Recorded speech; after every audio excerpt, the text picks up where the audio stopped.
नमस्कार दोस्तों, फिर से आपके लिए पीएफ का एक नया अपडेट लेकर आ चुका हूं। पीएफ का एक बहुत ही बड़ा अपडेट लेकर आ चुका हूं जो कि आप सभी पीएफ मेंबर्स के लिए जानना बहुत ज़्यादा जरूरी है। जी हाँ दोस्तों, अपडेट बताने से पहले आपको बता दूं कि अगर ये अपडेट आपको अच्छा लगे, वीडियो मददगार साबित हो, तो कमेंट बॉक्स में जाकर अपना नाम कमेंट जरूर करना, क्योंकि हम अपने चैनल पर गिव अवे करने वाले हैं, मतलब आप लोग गिफ्ट बांटने वाले हैं। और पहले भी हम लोगों ने गिफ्ट बांटे थे। और ध्यान रखना, विनर्स के नाम में हमेशा कमेंट बॉक्स से चुनता हूँ, तो गिव अवे जीतने के लिए अपना नाम कमेंट जरूर करना। अब फटाफट मैं आप लोग को अपडेट के बारे में बता देता हूँ बिना टाइम वेस्ट किए। अब देखिए, अपडेट को अच्छे से समझाने से पहले मैं आपको एक बार बता दूं कि ये अपडेट किस चीज के रिगार्डिंग है ना। ईपीएफओ ने क्या नया सर्कुलर जारी किया है, क्या नया अपडेट है, ताकि आपको सब कुछ बिल्कुल अच्छे से समझ आ जाए ना, क्योंकि मेरा काम है आपको सब कुछ आसान भाषा में समझाना। तो आप ध्यान से सुनना भाई। कुछ महीनों पहले ईपीएफओ ने ऐसा दावा किया था कि अब हम आगे चल के ऐसा अपडेट लाएंगे कि सभी पीएफ मेंबर अपने पीएफ का पैसा एटीएम से निकाल पाएं।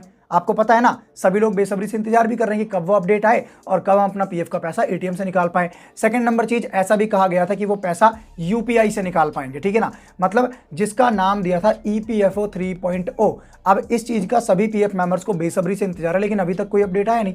तो इसके रिगार्डिंग अगर आप भी भाई इंतजार में है कि एटीएम से पीएफ का पैसा कब निकलेगा, पूरी सच्चाई आज की इस वीडियो में बताऊंगा, ठीक है ना।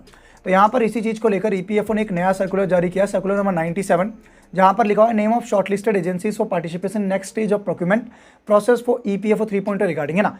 ऐसे आपको कुछ समझ नहीं आया, मैं अंग्रेजी में बक के चला जाऊंगा, कुछ समझ नहीं आएगा, इसीलिए मैं आपको आसान भाषा में, अब लोग तो है ना कुछ भी बक के चले जाते हैं, मैं आसान भाषा में हिंदी में जो मुझे समझ आया और आपको भी समझ आए। इंग्लिश मैं तो समझ लूंगा, लेकिन सभी लोगों को समझ नहीं आती, मुझे पता है। यहाँ पर सर्कुलर की पीडीएफ पे क्लिक करते हैं, थोड़ी सी लंबी हो सकती है वीडियो, लेकिन बहुत काम की वीडियो। सर्कुलर पे क्लिक किया, अब यहाँ पर आप देखो सर्कुलर में भैया इंग्लिश में पूरा ज्ञान लिखा हुआ है, ठीक है ना, कि ऐसे ऐसे ऐसे किया गया है, जो कि मैं पढ़ के बताऊंगा तो समझ नहीं आएगा। इसलिए यहाँ पर मैंने सहारा लिया है ग्रॉक एआई का, जहाँ पर यहाँ पर हिंदी में सब कुछ अच्छे से समझा दिया है, ठीक है ना। अब पहले मेरी बात को समझना, पहले मैंने समझ लिया, क्योंकि ये पूरा पढ़ के बताऊंगा आपको, ऊपर से जाएगा सब कुछ। मैं ये पढ़ चुका हूँ अच्छे से, 1 घंटे लगा के समझ चुका हूँ, इसलिए मैं आपको अच्छे से अपनी भाषा में समझाता हूँ। तो ध्यान से सुनना, ईपीएफओ ने क्या कहा था कि वो भाई ऐसा काम करेंगे कि जून जुलाई तक, हाँ जो भी जून जुलाई किया, सही सुन रहे हो, इस महीनों तक पीएफ मेंबर्स अपने पीएफ का पैसा ऐसे एटीएम से निकाल पाएंगे। एटीएम नहीं, रिमोट है, एटीएम से निकाल पाएंगे, फोन से यूपीआई से निकाल पाएंगे, जो कि सभी पीएफ मेंबर्स को बड़े बड़े सपने दिखा दिए थे और टाइम भी दे दिया था। लेकिन आज अगस्त चल रहा है ना, अगस्त का भी आधा महीना जा चुका है, 16 तारीख है, लेकिन अब तक ऐसा कोई अपडेट नहीं आया। तो इस चीज़ को लेकर ईपीएफओ ने अपडेट किया है कि भाई उन्हें एक नया टैग बनाना पड़ेगा, ठीक है ना। टैग कौन सा, ईओआई यहाँ पर जारी किया है, एक्सप्रेशन ऑफ इंटरेस्ट, कि यहाँ पर ईपीएफओ का कहना है कि भाई ये हमारे बस की तो बात नहीं है ना कि हम खुद ही ऐसा काम कर दे कि एटीएम से पीएफ का पैसा निकल जाए। अब जून जुलाई तक कह दिया था, इतना घटिया इनका काम है, जून जुलाई तक कह दिया था कि एटीएम से पीएफ का पैसा निकलने लगेगा। लेकिन यहाँ पर क्या किया गया है, यहाँ पर अब देखो, पढ़ के समझाता हूँ। एक मूल्यांकन सीमित ने ईओआई दस्तावेज में बताए गए प्रारंभिक योग्यता मानदंडों के आधार पर सभी प्रस्तावना की जांच की। इस मूल्यांकन के बाद निम्नलिखित एजेंसियों को अगले खरीद प्रक्रिया के चरण में शॉर्टलिस्ट किया गया है। मतलब कि ईपीएफओ का ऐसा कहना है कि वो इस टेक को बनाने के लिए, इस सिस्टम को बनाने के लिए कुछ कंपनीज को हायर करेगी, जो कि उन्हें कहेगी कि भाई आप हमारे लिए ऐसा कुछ एक, आप कह सकते हैं सिस्टम बनाओ, ऐसा थीम बनाओ जिससे पीएफ मेंबर्स एटीएम से पैसा निकाल पाएं। अब वो ये काम खुद नहीं कर रहे, खुद कर भी नहीं पाएंगे, क्योंकि भैया लोगों को इधर उधर पैसा भी तो खिलाना है, समझो बात को। तो वो इसके लिए कुछ कंपनियों को चुन रहे हैं, जैसे कि सभी कंपनियों को यहाँ पर टेंडर, जैसे कि मानो सरकार रोड बनाती है, तो ऐसा थोड़ी कि सरकार खुद रोड बनाती है, सरकार पहले उस चीज़ का टेंडर निकालती है कि हमें यहाँ से लेके यहाँ तक कितने किलोमीटर का रोड बनाना है, अखबार में हमने छाप दिया। अब आप बताओ, अब कंपनियाँ जो ये रोड बनाती होंगी, प्राइवेट कंपनियाँ, वो अब यहाँ पर अप्लाई करेंगी कि सर हमें ये टेंडर दे दो, हम इतने सस्ते बना देंगे। तो ऐसा होता है कि एक रोड बनाने का, मान लो ये ईपीएफओ को सिस्टम बनाने का इनने प्रचार किया कि भाई हमें ये सिस्टम चाहिए, तो अब आप फटाफट फॉर्म भरो, जितनी भी कंपनियां हैं, टेक कंपनियां हैं, कि क्या आप कितने सस्ते में हमारा ये काम कर दोगे और कितने दिनों में काम करोगे, तो उसमें जो भी हमें अच्छा लगेगा हम चुन लेंगे। समझ आया।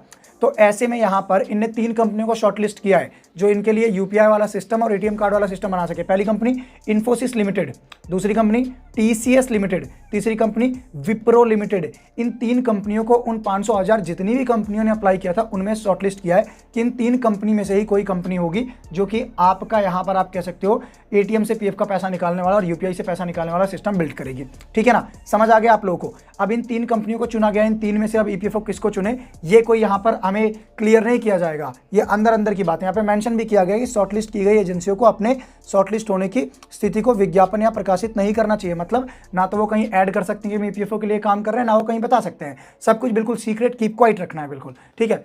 तो ऐसे में अब यहाँ पर सवाल आता है क्या हमें इस साल पीएफ का पैसा एटीएम से पैसा निकालने वाली सुविधा मिल जाएगी? मेरे से साइन करवा लो, इस साल तो नहीं मिलेगी, क्योंकि सिंपल सी बात है, अब इन एजेंसियों को चुना जाएगा, इनमें से 3 को किसी एक को फाइनलाइज किया जाएगा, उसके बाद पता चलेगा कि भाई, हमें तो नहीं पता चलेगा, उसके बाद कुछ होगा कि ये कंपनियां टैग बिल्ड करेंगी, टाइम लगेंगी, पैसा यहाँ आएगा वहाँ आएगा, कोई पता नहीं कितने लोग इसमें पैसा खाएंगे, अब है ना, कि चीज़ों को इतना कॉम्प्लिकेटेड किया जा रहा है। तो मैं आपको बता रहा हूँ कि एक तरह से भूल जाओ कि एटीएम से पीएफ का पैसा निकलेगा, जब कभी निकलेगा तो निकलेगा, देखा जाएगा, एज सच कोई फिक्स डेट नहीं है, तो इस चीज़ को लेकर तो डिपेंड मत करो। हाँ, अच्छी चीज़ क्या हो सकती है कि एटीएम से निकले या ना निकले, ऐसा हो जाए कि भैया जो आप क्लेम कर रहे हो वही 2-3 दिन में पैसा आ जाए। कुछ लोग पहले एटीएम से पैसा निकालने की हवा बना रहे थे, अब अपनी वीडियोस में बोल रहे हैं कि एटीएम से निकले या ना निकले। अरे ना निकले, पहले क्यों हवा बना रहे थे? आपने तो व्यूज छाप लिए ना। चलो कोई नहीं, खैर छोड़ो, सबका अपना अपना काम है, मैं खुद भी छाप रहा हूँ ना, कुछ नहीं कहा जा सकता। देखो, तो ये है कि एटीएम से पीएफ का पैसा निकले या ना निकले, इसी चीज़ को फास्ट कर दिया जाए कि हम ऑनलाइन अप्लाई किए वही पैसा जल्दी आ जाए। समझ आ गया? बहुत अच्छे से मैंने बता दिया है कि समराइज कर देता हूँ। अपडेट ये लाया गया है कि ईपीएफओ अब इन 3 कंपनी में से किसी एक को ठेका देगी। आसान भाषा में कहूँ कि आप हमारे लिए सिस्टम बिल्ड करो, टैग बिल्ड करो, ताकि लोग पीएफ का पैसा एटीएम से निकाल पाएँ, यूपीआई से निकाल पाएँ।